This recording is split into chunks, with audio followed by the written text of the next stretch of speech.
This is a gamble in a morning session, but I'm going to ask you to close your eyes. Think way back.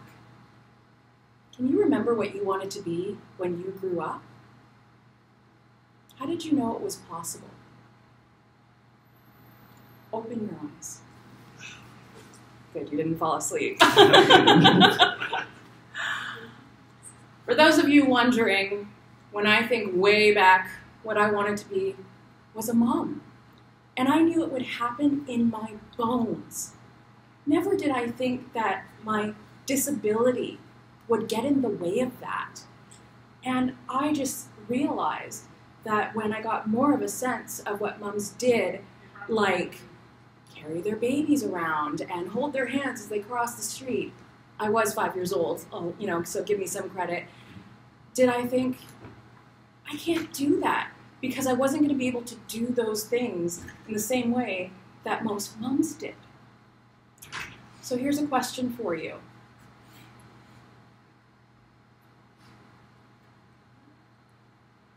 Sorry. Why do you think that this was the mindset of someone even so young? Well, luckily, when you're born into a world that really isn't built for you, you have no choice but to get creative and resourceful. So here's a question for you. Growing up, how many moms with a visible disability do you think I remember seeing? Any guesses? Not a one. Growing up, I have another question.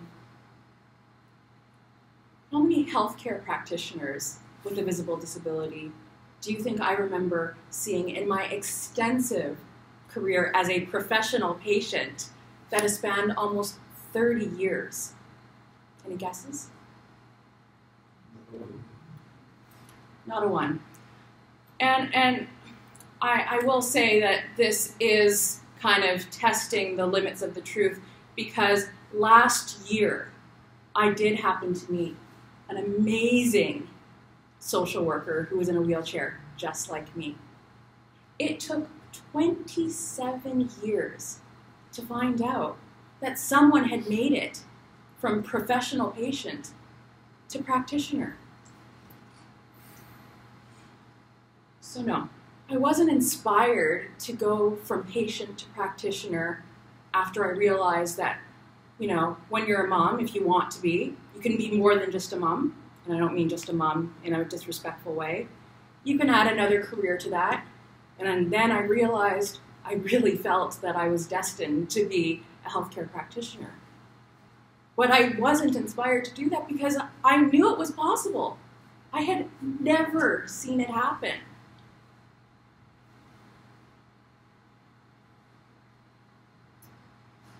But the thing is, I was a kid who was born, and her parents were told that I probably would never be able to sit up independently, but I did.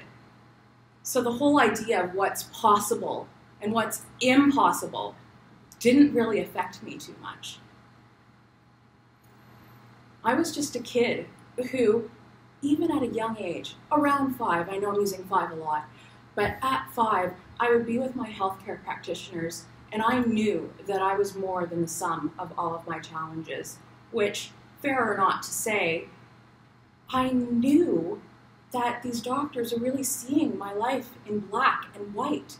I was disabled, I was fat, I was mostly uncooperative. My potential wasn't being tapped, and if I wasn't necessarily invited, but just assumed to participate in my own health care, be a part of the team, the expert on Jenna, we would have been so much more successful, and I would have been so much more cooperative in our pursuit of my health. I am just really starting my career, but I've been volunteering in healthcare for a long time, and this work has given me a whole new hope for how pediatric patients, so how kids, are treated by their practitioners. And I don't mean to confuse you because I don't mean treated in the traditional medical sense, but I mean treated with respect, with empathy, with compassion, with enthusiasm, and with an open mind. And when I work with these kids, most of them have a congenital condition, so from birth, and they vary in severity.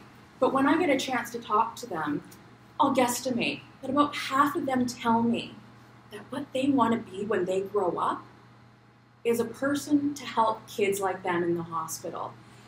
And they think that their experiences, their health challenges within the healthcare system personally is what's going to be the biggest impact on their future patients. And this might sound foreign or maybe even a little corny for people who haven't gone through this career, but I really think being a professional patient is a career. You know, it takes a long time to gain the respect of the people you work with. There is no magic formula. It's a lot of trial and error. But what I'm realizing and what I've been trying to contend with is that as hard as it is to become a respected professional patient, it's even harder to become a respected professional patient who has become a practitioner. And I am trying to get in front of this, trying to be a part of a revolution that changes this before these kids who are so excited about entering the healthcare system as practitioners to help kids like them get discouraged when they see some of the really depressing and disappointing data. So there was an article published in 2016 on the Institute for Healthcare Policy on the University of Michigan's website that a third of medical schools were transparent in saying that they would accommodate a student with a disability. Okay. Half of them only communicated some vague information on their website about who they would accept. On 42% of sites, finding information for prospective students with disabilities was hard and impossible on 16% of sites. What I find even more depressing, and maybe it's just me, is that when they did further research and researchers actually called schools to inquire about their policies about accommodation and inclusivity and how they would support students with disabilities and health challenges, 12 schools didn't even reply. So that was in 2016. We're going to go back to 2010, when a human rights complaint was brought against UBC by spoiler alert, Jessica Dunkley, when she was denied a sign language interpreter for her residency. And I think it's fair that she was shocked at the discrimination that she faced as a result of this. And she really had to think about going forward with this human rights case against UBC. UBC is world-renowned, and I'd like to think that in 2010, this also sounds a little ludicrous. But she decided to go ahead with the human rights case because not only did her potential career as a practitioner hang in the balance, she didn't want other people to find themselves in the same situation. So yeah, I did spoil it a little bit. She did become a doctor because she won the case. And then she ended up inventing sign language for medical terms. And in her OR, her team wears clear surgical masks so she can read their lips. So that story started off as, oi, this is, you're hearing a lot of, what is going on here?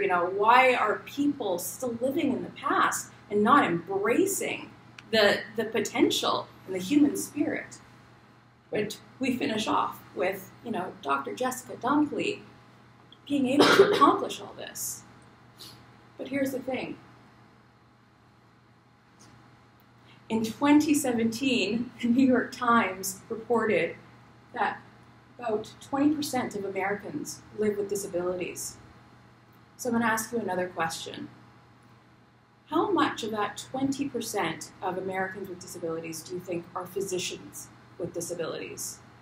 And you can throw out numbers. I'm not, unless, you're really good at this stuff, expecting you to get the answer. But I want you guys to give me a number. Less than 1%. Less than 1? Okay. It's actually around 2%. And of that 2%, a majority of those physicians with disabilities acquired their condition after going through the training. So they acquired their injury, their disability, their health challenges, whatever you want to call it, after their training. And I'm not trying to take away from the fact that they practice with these health challenges, that they are able to, create successful practices. But if it's only 2%, and a majority of those 2% are physicians who acquired their condition after training, think about the number that means of professional patients who very, much earlier on had to deal with these health challenges and go through the process of going and becoming physicians. But some do. Some do.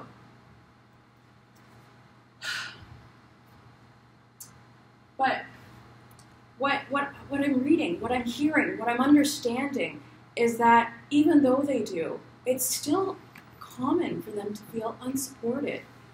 There was a student with a disability named Rose, and she made it clear that the program, there is a culture of we can help the patients, but the patients aren't among us. So it's a little depressing, potentially. It is for me, so sorry about that. So we're going to move on to one of my favorite things that I discovered during this research, and that is Dr. Paige Church, who has spina bifida just like me. She's a developmental pediatrician in Toronto, and she was on the team that performed the first in utero surgery on a fetus that was about 25 weeks old with spina bifida. And this was happening in Canada last October. It's happened around the world, but it was really cool to see that she was on this team. And the thing about Dr. Church is you hear this and you hear that she's created a successful practice despite the fact that she has spina bifida. I will say it's a different level than mine, but she has her fair share of challenges too. But Dr. Church hid her condition right from medical school all the way through her very successful practice until last year. And this isn't obviously what she wants for other people. Like, she got really creative about hiding it at work, whether it's pretending she had a page coming in when she needed to deal with one of the aspects of spina bifida. And she went through extensive routines at night at home to make sure that spina bifida really didn't hinder her and her ability to help people during the day, during her shifts. And I know this is breaking a PowerPoint rule in terms of how much information you're allowed to have on the slide. But, somebody else do that too, or is that, okay. But I really want you to hear what she has to say. She says, accommodations to support individuals who have unique challenges would be amazing. To create an environment where it's encouraged, not just tolerated, because to me it feels tolerated. We'll make accommodations because we have to. I think it should shift to we would benefit from having this variety of provide care, because then our patients would really have a tapestry of providers that reflect who they are and who we all are. Doesn't that make sense? It does to me. So hopefully it does to you too. So because of the potential that I've seen with kids, with adults who live with health challenges. Some people say they struggle with health challenges. Some people use the word wheelchair bound. Like, you know, language in and of itself describing this population is very interesting if you look into it. But before I was even able to volunteer with these kids and start to get my wheel in the door of ultimately trying to become a healthcare provider, I wasn't necessarily inspired, but I felt no choice but to pull myself up from the depths of despair when I ended up living with the series of the most unfortunate events that left me at death's door in the ICU at 21. And I don't know how you'd feel in that situation. I won't make assumptions. I'm a social worker. I know not to make assumptions. We all have our own, way of processing what we would do in these types of situations. But I felt like a victim. I felt like my life was out of my control. I didn't care whether I lived or died. I had no control over my life.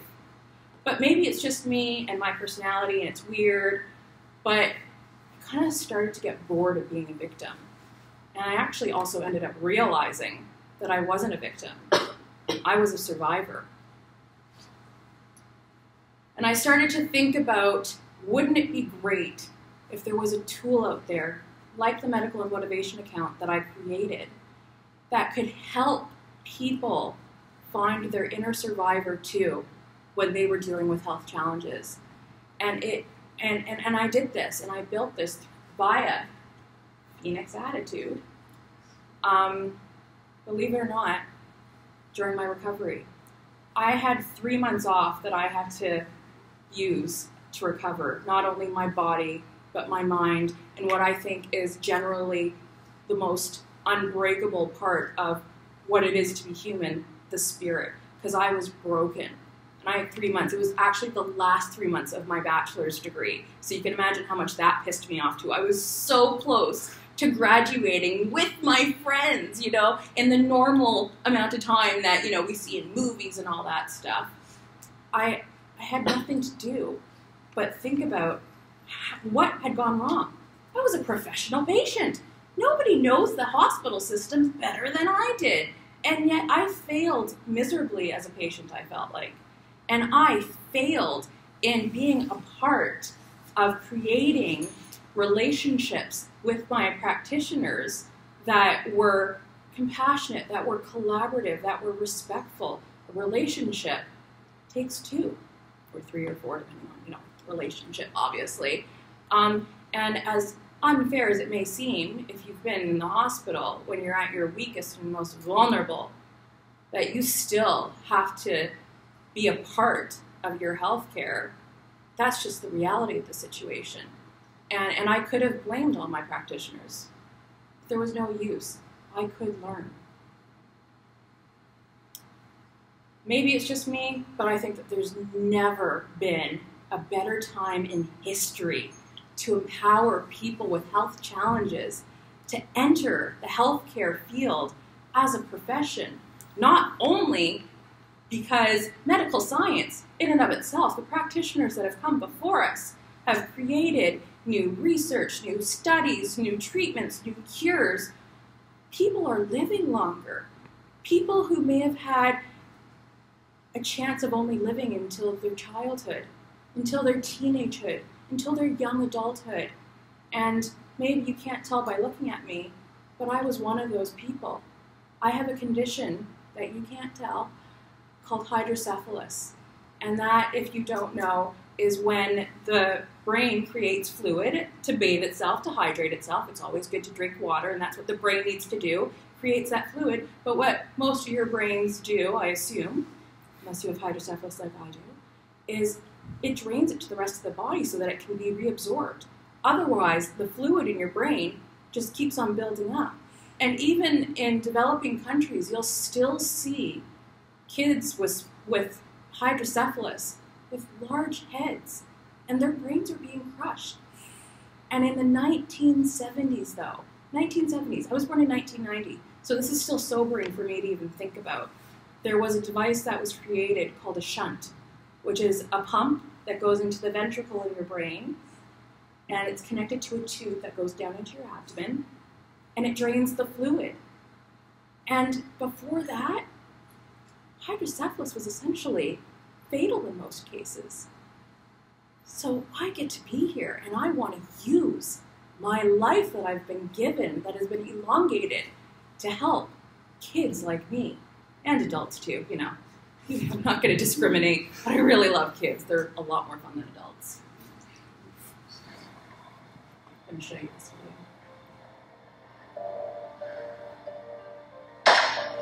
When I was born in Liberia, they said I'd never walk, talk, read, or write.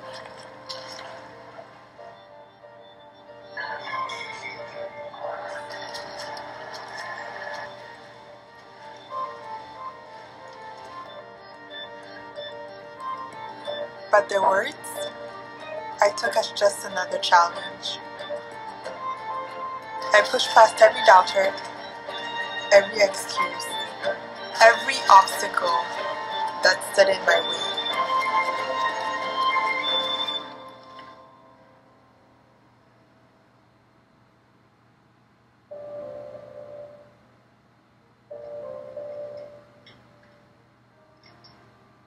Help the Rick Hansen Foundation make Canada accessible for all. So if I've learned nothing else in this life, especially when the body breaks down and creates havoc like you wouldn't believe,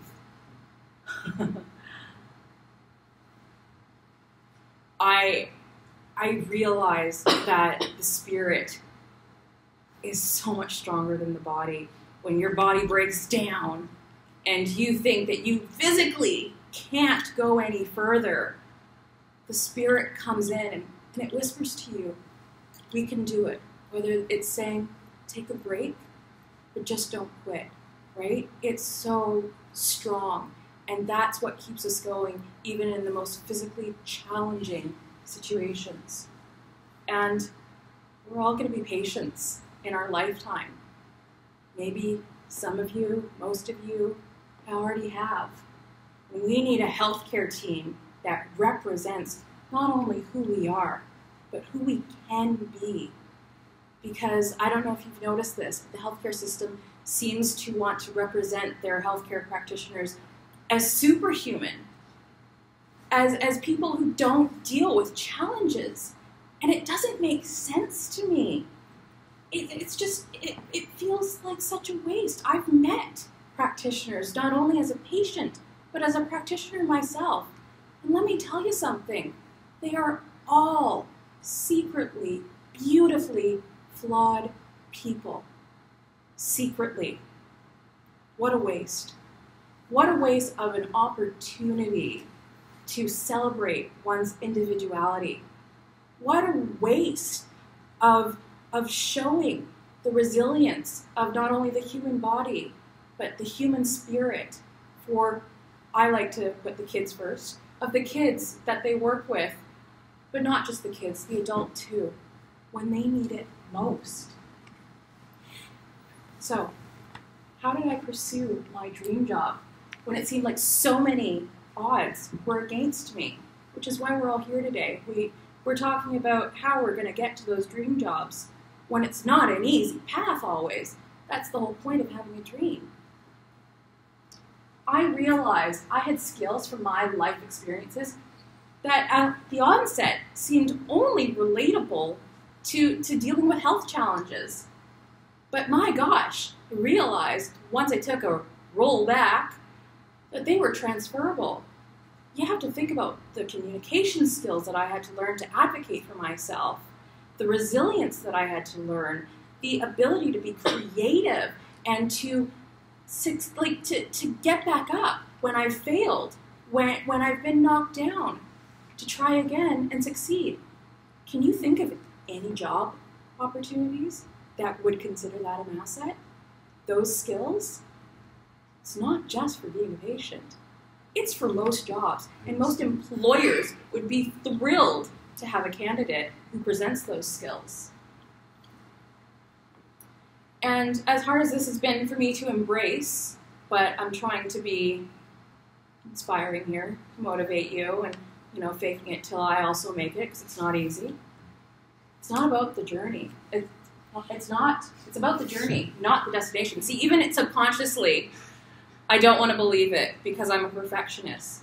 It's about the journey, not the destination. If you can't do something the same way as others, don't get down on yourself. It's okay to even the playing field. It's okay to fight for accommodations and adaptations, to fight for how you're going to be the best version of yourself. And every setback is going to lead to richer success.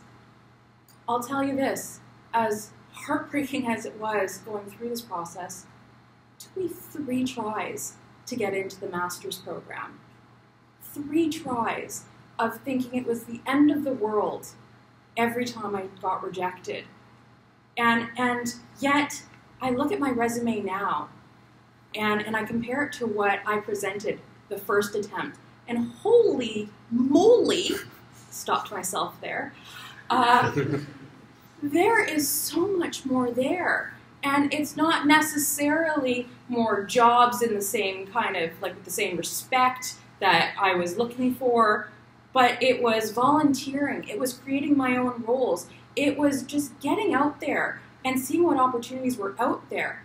Think about a future employer, a future opportunity of yours, that you're giving them that resume, and yeah, you can't hide the fact that maybe you didn't get to the point that you're at in the amount of time that some other people did, in the normal amount of time. But in that resume, you know what they'll also see? They're going to see that you did whatever it took. You took any opportunity to get you to where you wanted to be. You didn't give up. You didn't sit down laying on the couch waiting for the next, opportunity to apply for something with the same resume. That's really important. Because when you're applying for a job, let's say as a social worker, and all you get is a volunteer position, that's hard on the ego. But man, the experience that I got as a volunteer that led me to getting my social work degree. So, I'm going to take that gamble again. Close your eyes. Think way back. Can you remember, somebody's going to fall asleep, can you remember what you wanted to be when you grew up? How did you know it was possible? Were there people in your lives that you could look up to who could maybe even mentor you, who are doing what you dreamed of doing one day? Did you see them on TV? Did you hear about them or hear them on the radio? How did you know what you wanted to be was possible? Open your eyes.